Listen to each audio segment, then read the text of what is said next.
Alright guys, Beal, I'm here. We're back with more Assassin's Creed Revelations. We're nearing the end of sequence 7. So let's go. The plan is to get near the end of sequence 8 by the end of this episode. We should be able to do it. We'll probably have to make this episode around 40 to 45 minutes to do so, but we should be able to do it. And that'll put us in a great position to finish off the game by the next part, by the end of the next part. So that's the current goal. Again, we've fucked up a lot in this game, and it's caused us to really lose like 45 minutes or so at this point. Like, we've lost a lot of time due to like minor fuck ups that I've done and some glitches here and there. But it is what it is, I guess. I mean, so yeah, I was hoping to finish the game off by like 5 o'clock today. It is currently 4:46, so we're not going to be able to do that, but hopefully we can finish it off by 6 something, like early 6 o'clock or so. So yeah, I mean, that'll probably happen. After that, I'll probably take a big break. I mean, I'll probably go ahead and eat dinner and do a little bit of homework. I also have some other random things that I need to do as well. But after all that, I'll probably start Black Flag tonight. Again, I won't record too much. Probably, especially at this point where we're got this far behind here on Revelations, but we'll start Black Flag.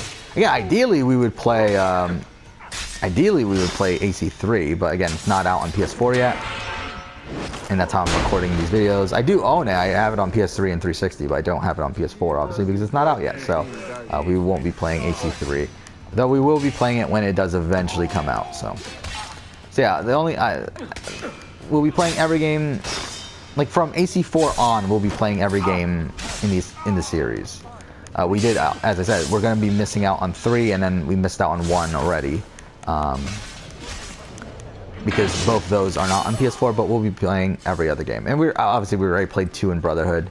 Now we're playing Revelations all back to back, and then we'll play 4 Rogue, Unity, Syndicate, and then Origins. With Origins, and another thing to mention, we will not be playing the DLCs for most of these games. Again, we did play the Battle for Lee and the other one, Bonfire of the Vanities, because we had to finish AC2. But the only other DLCs we will be playing are the Hidden Ones and Curse of the Pharaohs. Mainly because when I replay Origins, I kind of feel like playing all of it, so we will do that. But we won't be playing Dead Kings. We won't be playing Jack the Ripper or Freedom Cry or any of those, mainly because I don't own those actually. But even if I did, we wouldn't be playing them during this speed run sort of thing that we're doing, marathon that we're doing right now anyway. Come on.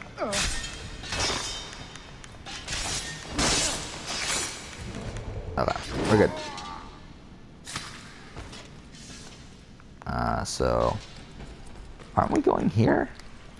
Am I wrong? Oh no, we need to pick. Oh, okay, I completely forgot about that. Yeah, we missed something way back there. Shit, I wasn't paying attention.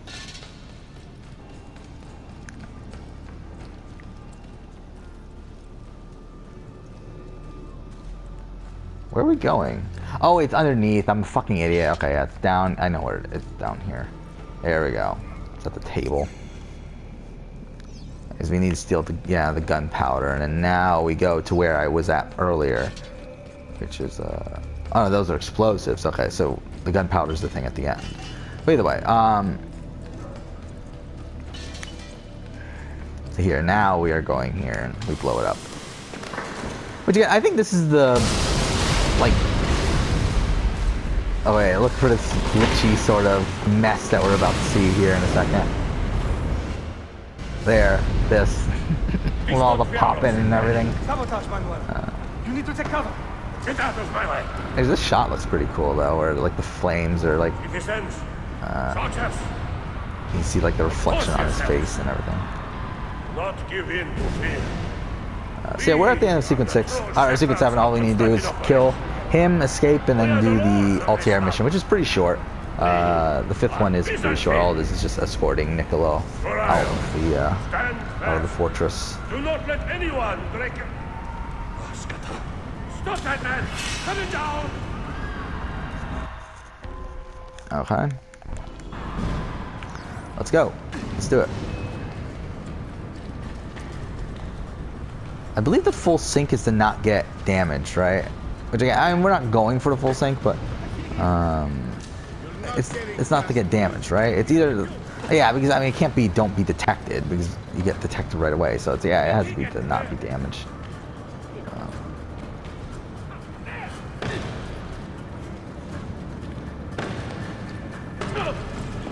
Okay. Stop and think for a moment. Think about the lives you have disrupted today. Yeah, again, this is pretty fucked though. He's essentially like dooming an entire city just for the sake of finding Manuel Paleologos, or whatever the fuck his name is.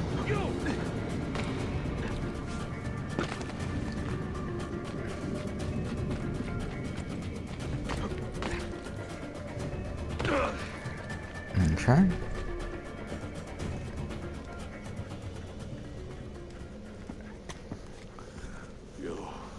You take advantage of our poor and displaced people, using us to further your own vain quest.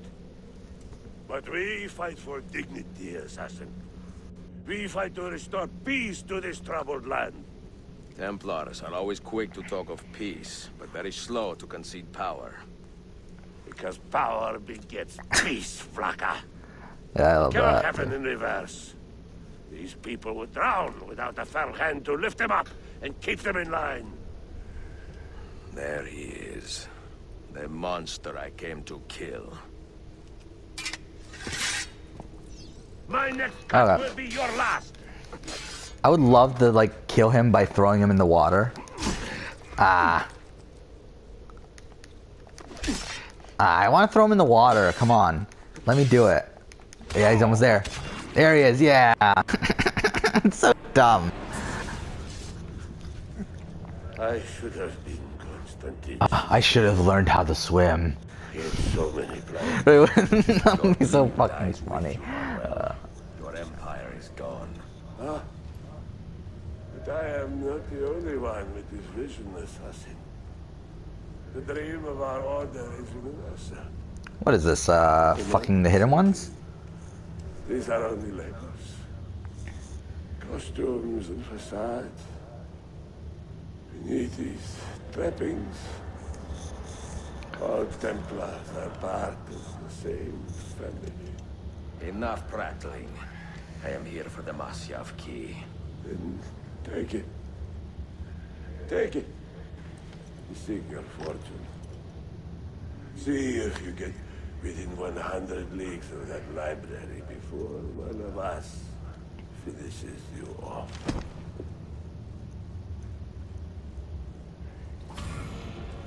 All right.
Okay, there we go.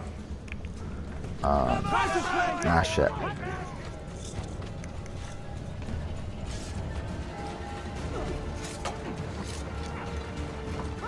Okay. Let's go.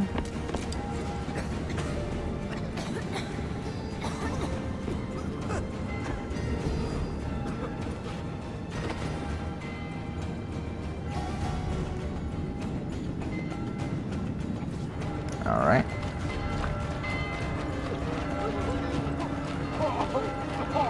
Let's go.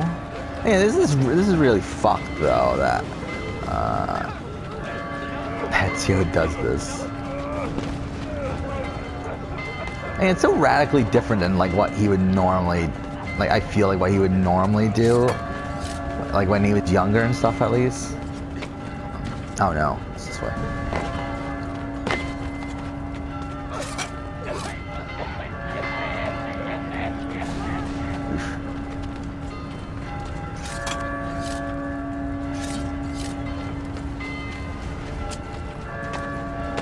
Alright, we made it. I think we got the full sync too, somehow.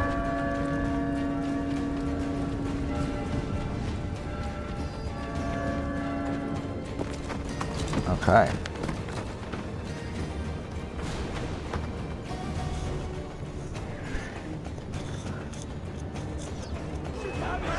Okay.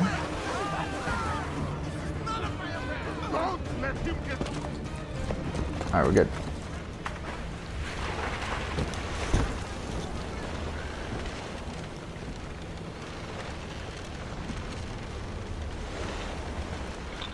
Alright, now the Altair mission.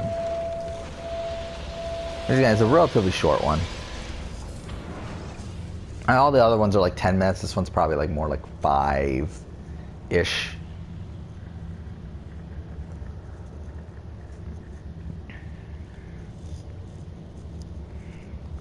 Oh yeah, we're about to get to the what is a man but the sum of his memories. Which is, again, another one of my favorite moments in all of Assassin's Creed. Which we will get to in a second. Niccolo Polo. Our time together was brief, I know. But I have faith this codex will answer the many questions you have yet to ask. Altair, this gift is invaluable. Grazie. So, where will you go next? Back to Constantinople for a time. We will establish a guild there before returning to Venezia.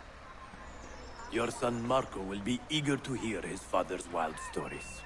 He is a little young for such It's just a really forced one way day of soon, shoehorning Marco Polo into the The story. vanguard of Mongols is broken through. The village is overrun. Niccolo, your cargo and provisions are waiting for you by the village gates. We will escort you there. Thank you, Mentor. Ready the catapults and watch for my signal.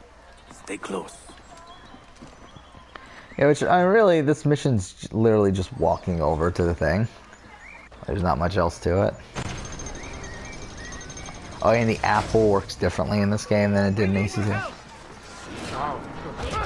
Yeah, it's literally just like random fucking soldiers come out of nowhere and kill. Wait, what? How do you not die? Okay. Yeah, like ghost soldiers just show up somehow.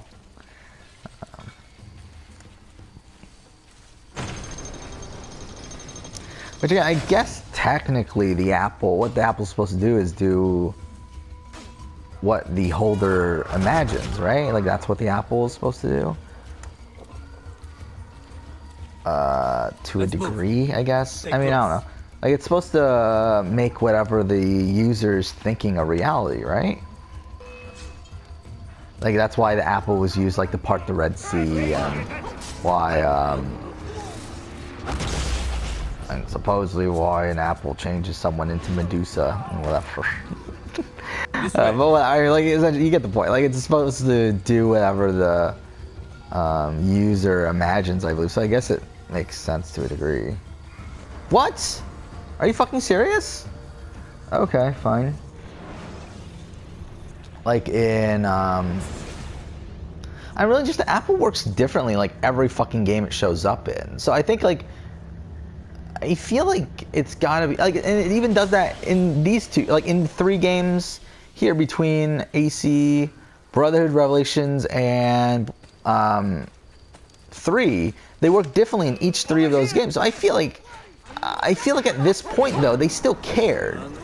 So I feel like it's gotta be on purpose that they all work differently though.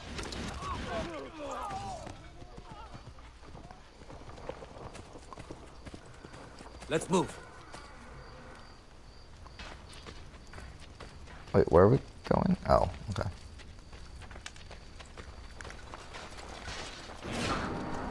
Oh, is that not an enemy? Shit. Oh, whatever.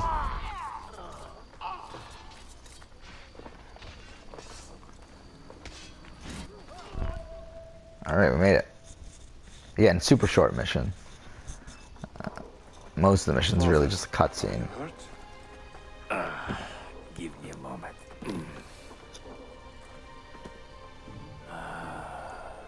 The end of an era.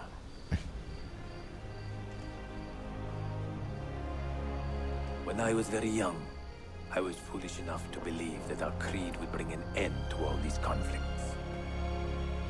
If only I possessed the humility to say to myself, I have seen enough for one life. I have done my part. Then again, there is no greater glory than fighting to find the truth. We are ready. Well, that's one of the things I really, really respect out of Revelations, is this theme of contentment and finding contentment with one's life. And I think that's really like only a theme that you're really going to see in a story like Revelations, the story about the sort of like twilight years of a person's life. And for me, it's like so much more meaningful considering it's from Ezio and Altair, these two characters who, through the previous games, now we've seen pretty much the entirety of their lives. Like if it was just like a character that just showed up at the age of 60 and like you said, this is like, it wouldn't fucking matter. But the sense that we've seen Ezio when he was 17 and his father and brothers were killed, and then going through Brotherhood, and then now we're here. It's it really I think it means so much more. I'm on a ship bound for Constantinople. Or at least it makes it feel like it means so much more. Me until now. Prince Ahmed, Suleiman's uncle, is the man leading Templars here. He is the mastermind behind the Masyaf expedition, and he will stop at nothing to retrieve the keys, all of which are now in assassin hands. So let's. What do we got left to do? Or do I not take the keys to Masyaf myself? And we be done return with these fools? to. Because I have been careless. Because the Templars. Yeah, know we about return Sophia, to and they're looking Sophia's for her. place, right? We find Yusuf Yeah, dead. If anything should happen Then to we her, go to attack I could not live with Ahmet. myself. I have dragged her into a Say war that we're she gonna make a knows nothing deal. about. Ezio does his speech, right? It Or would be my burden to bear. yeah, if wait, she does he? comes Does, to any fuck, harm. whatever. We're gonna see it soon anyway. Doesn't really matter. But yeah.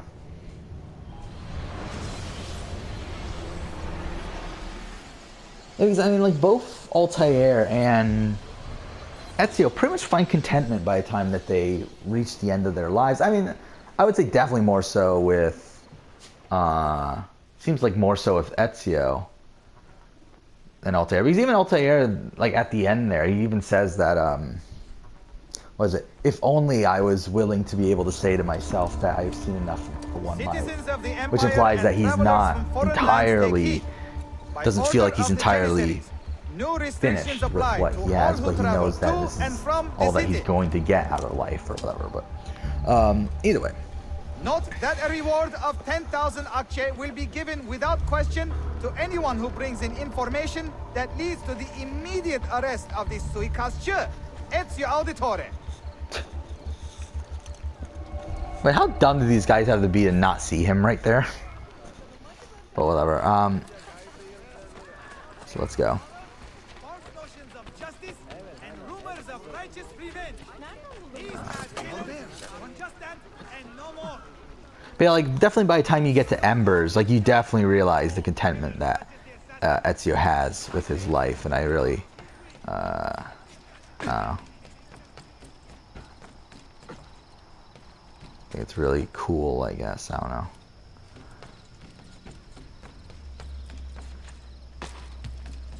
Because I feel like that's like a, because I mean, like in real life, I feel like that's the thing that everyone strives to eventually get. It's just that most people never actually get there.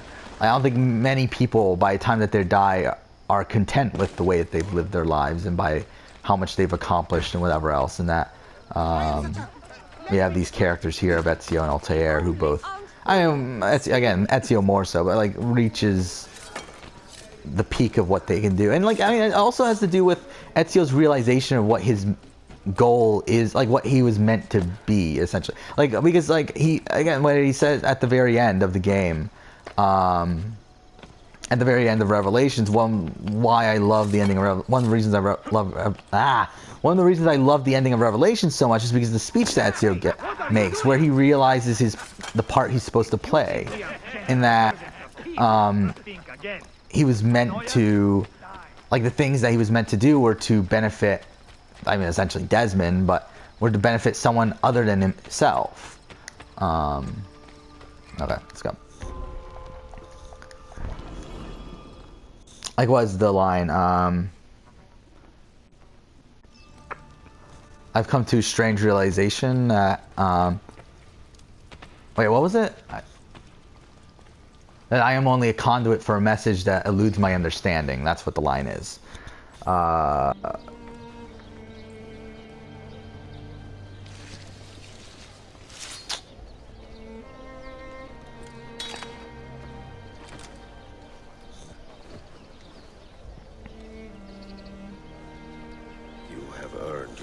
Brother. Requiescat in pace.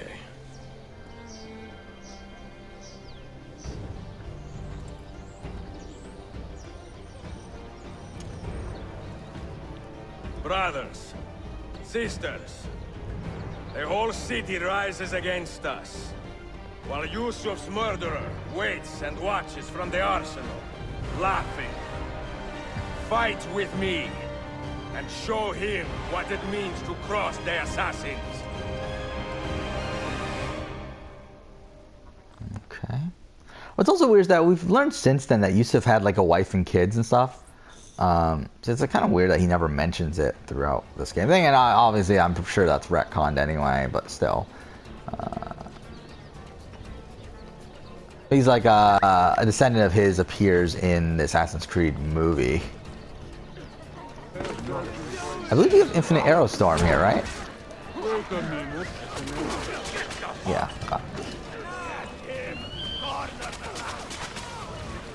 Okay.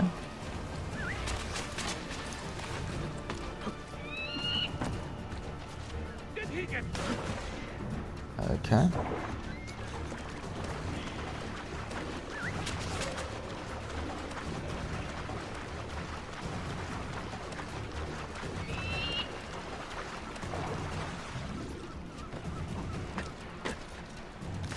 Ah.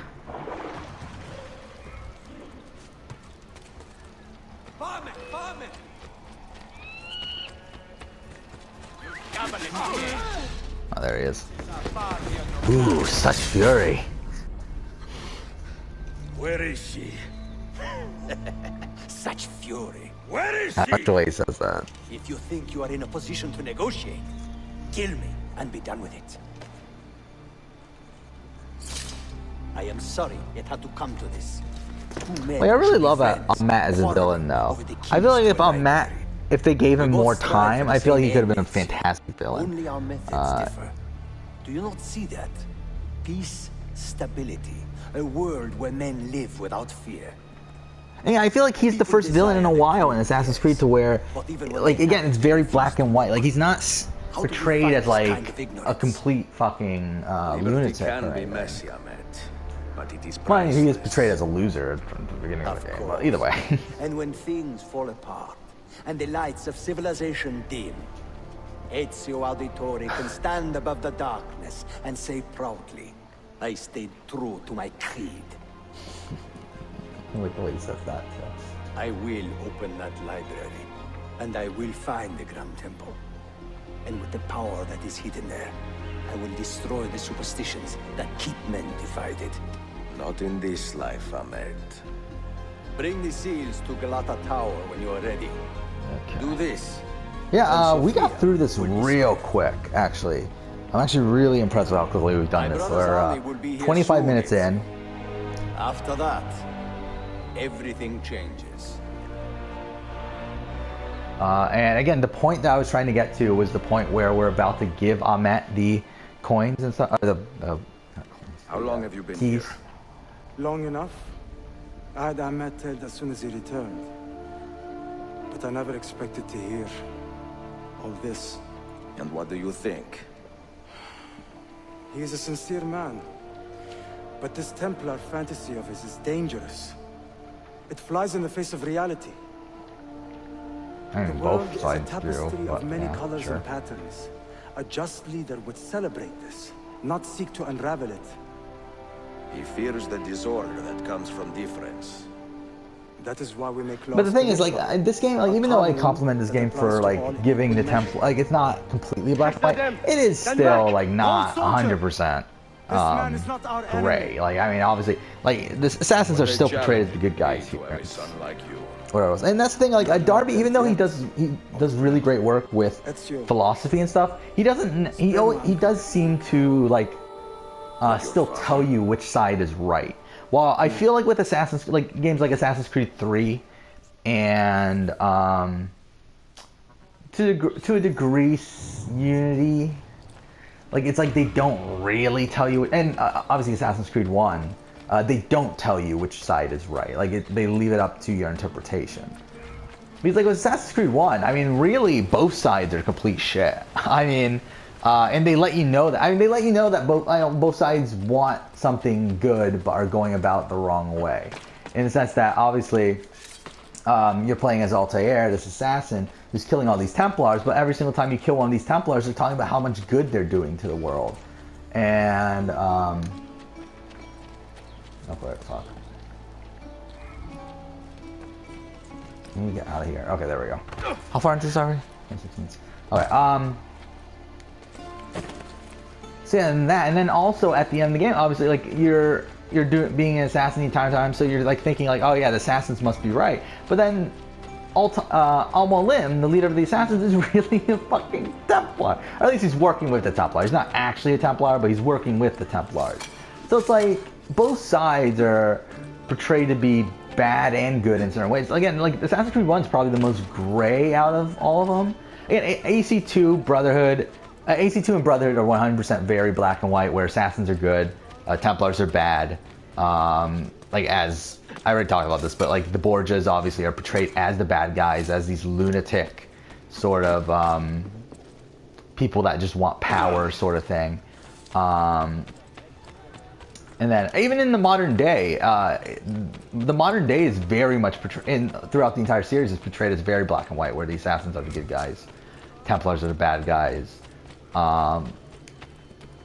Like, really, since the beginning, and even now. I mean, it's always been that way. Then you got, like, AC, as I said, AC Revelations. Again, you are looking at this game definitely does portray the assassins as the good guys, but it does also tell you why the Templars think the way that they do, which I think is fine. Like, again, like, it's not gray, but it is, like, more gray than, like, 2 in Brotherhood, where they just are complete lunatics and they don't explain why they're lunatics. Fuck, I thought we would come across the fast travel location by now. We really should look for one. I mean,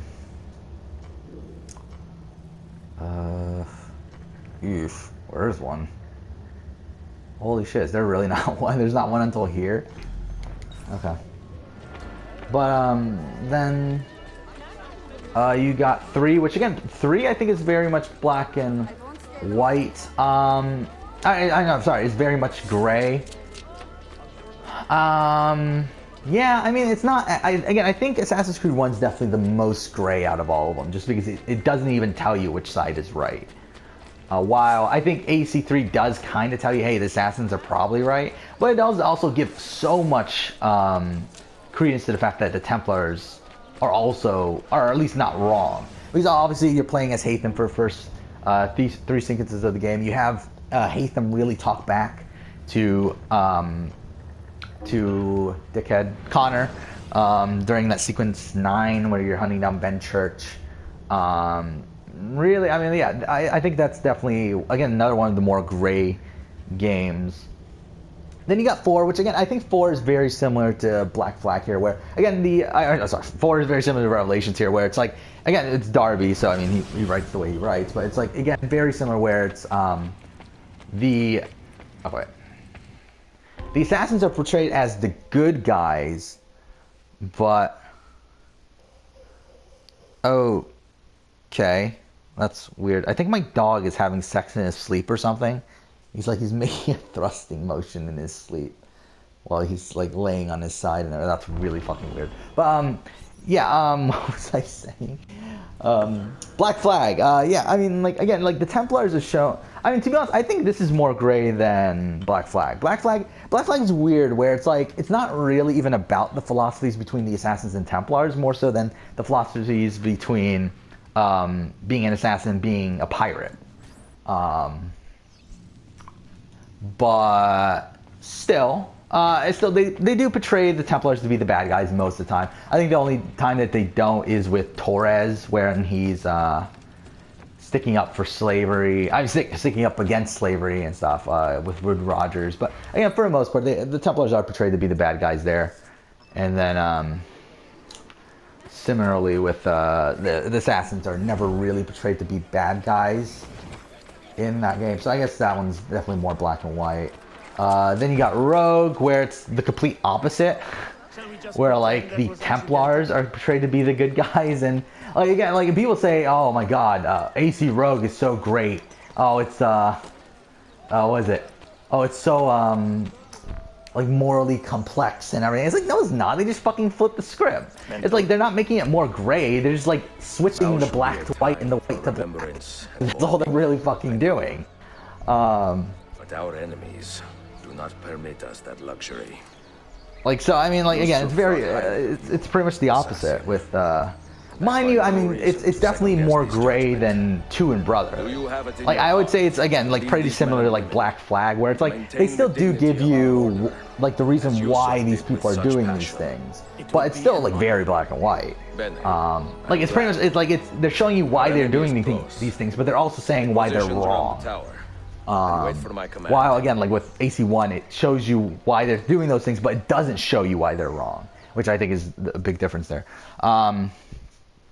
And then Unity, I think, is another one where they don't really tell you either. I think, yeah, Unity is another one that's kind of like AC1, though not as blatant, I don't think. Because the thing about AC, okay, well, this is where we're gonna end the episode, by the way. Because once we go over there, we're starting the final mission of the game. At least the final mission of Sequence 8, which leads directly into Sequence 9, which is the end of the game. I guess I might as well finish talking. No, I'll do this in the next episode. So yeah, that's it for this episode. Next episode we will finish the game, but for now, thank you for fucking watching.